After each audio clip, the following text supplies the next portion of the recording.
aquilo que eu demonstrei para vocês aqui no mapa mental, que muitas vezes a pessoa diz, é a teoria, não é bem assim. É exatamente assim.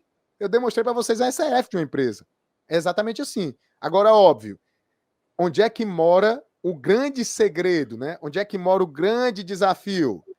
É essa contabilidade bem feita, a extração desses dados da contabilidade para a determinação do cálculo do imposto de renda antes de você chegar na SRF. E aí, pessoal, nós dividimos aqui a aula e agora o professor Marcos Lima preparou exatamente um exemplo didático para demonstrar isso para vocês. Exatamente, professor. O ponto mais aí na sua, inclusive no seu mapa mental, é demonstrar que essa estrutura, né, que essa estrutura lapidada, como o senhor falou, ela precisa, né, de um processo que a gente precisa entender que ela tem que ser organizada, né? Aí eu trago aqui um paralelo que foi aplicado e falado por alguns colegas que disseram aqui no comentário o seguinte: mas o meu cliente, ele tem sérios problemas com organização, né? Falta processo nas empresas.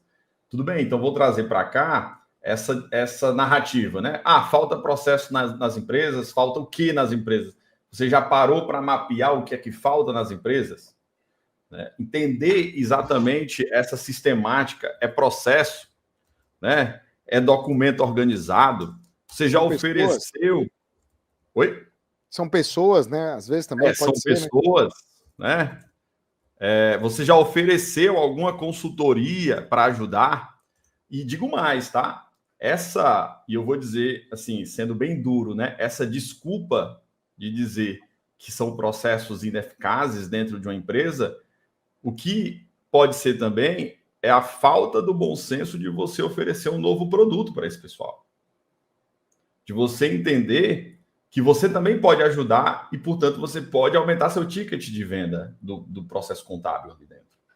Então, semana passada eu estava em reunião com um cliente que ele...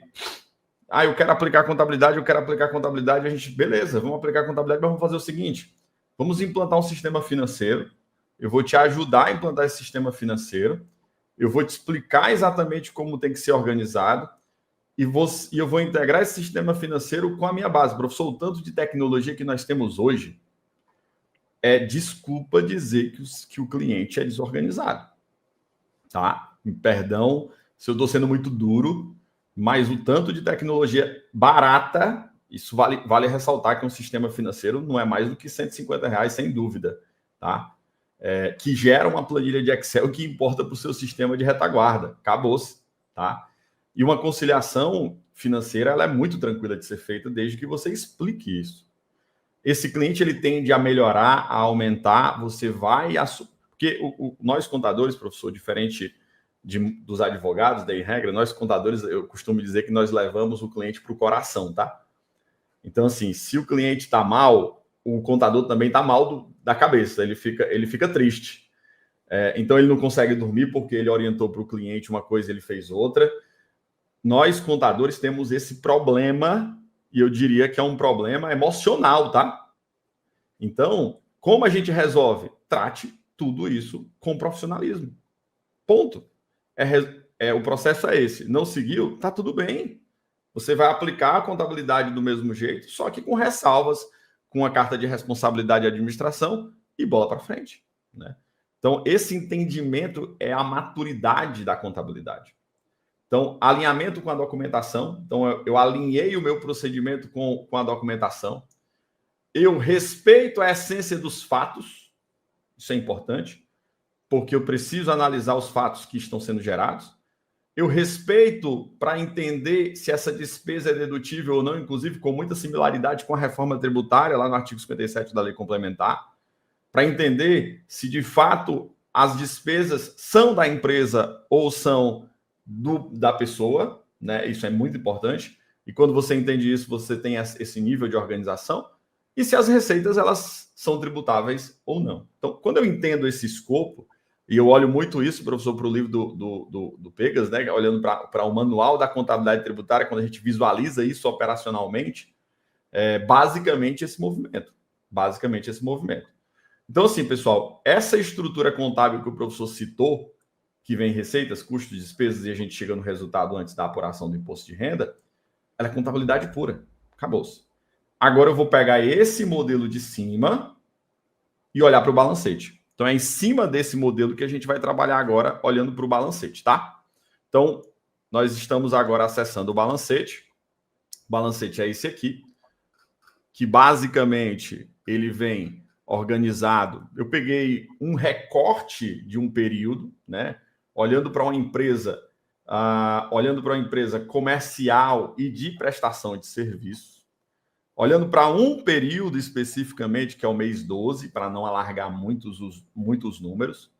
Inclusive, peguei um caso que é bastante comum de ser questionado, ó, que é um caso de implantação, tá, professor? Muita gente coloca a culpa também porque não está fazendo contabilidade porque ninguém fez antigamente. Meu amigo, levanta o balancete e vai. Levanta os dados e vai. O que você não pode é ficar na inércia e só simplesmente esperar o fato de que vai cair um anjo do céu e vai implantar esse saldo. Vai, ponto. Levantou isso e vai. A equação, professor, ela vai se ajustando com o tempo, com a organização da empresa. A gente tem casos aqui, inclusive, que são nossos clientes há 10 anos, que quando a gente começou, o balancete era um negócio assim, só a misericórdia de Deus. E hoje, a equação ela foi se ajustando de uma forma tão bonita de se ver que o sócio ele tem orgulho dos dados dele. O sócio olha para os dados dele num painel que outrora via no pedaço de papel e ele fica emocionado com aqueles dados. Ele entende que o próximo nível dele é agora levar a empresa para buscar investidor. Olha a imaginação disso. E nós crescemos com o cliente. Né? E é interessante, né, professor? Porque às vezes a pessoa que está nos assistindo olha e pensa assim, ó, mas os professores falam isso porque lá deve ser tudo às mil maravilhas. Os clientes dele não devem reclamar de nada, o cliente dele não deve ter dificuldade de enviar documento.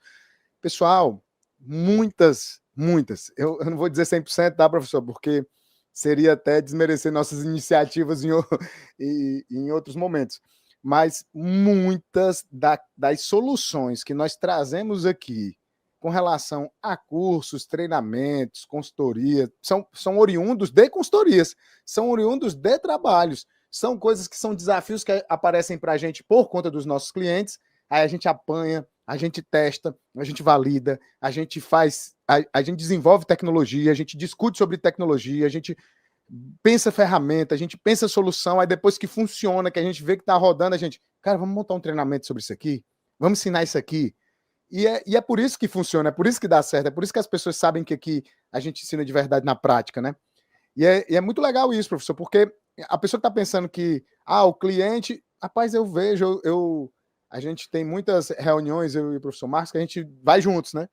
Ele deixa o carro no escritório, a gente vai junto e tal, e a gente vai conversando, até eu brinco, eu vejo ele muitas vezes no telefone, atendendo o cliente, e fazendo ligação e acessando o computador na hora, lá com o computador nas pernas, e tentando ajustar, porque o nosso cliente é igualzinho de vocês, pessoal. O nosso cliente não é diferente do de vocês, não, tem as mesmas dificuldades, os mesmos desafios, só que a gente decidiu dar um jeito, né, professor?